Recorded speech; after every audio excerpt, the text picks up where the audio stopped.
gargar nu bajaasan boontu tiyooni isee akka lafoo jaallu tanaani gargar nu baasan gargar nu bajaasan boontu tiyooni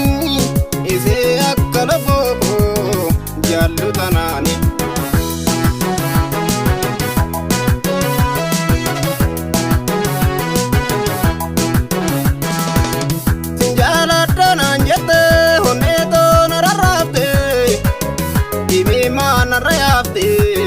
Jecha ganda qabde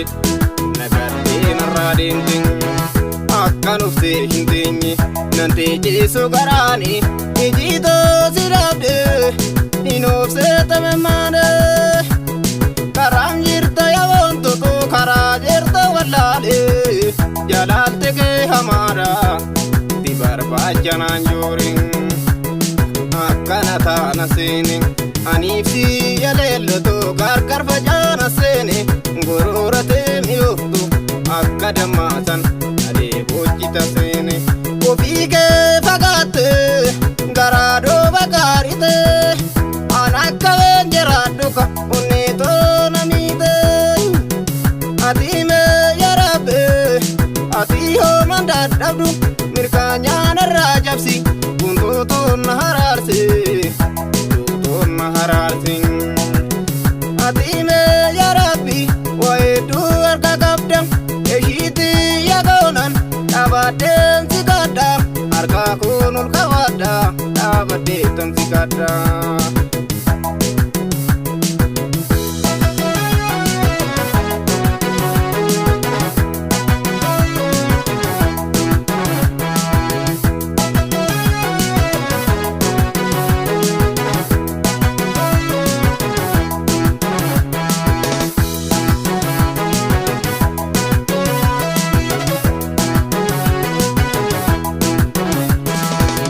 Gargar nu baasan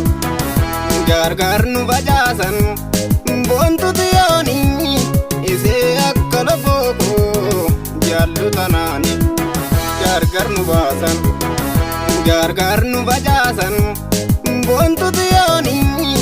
isee akka lafoo jaallu tanaani.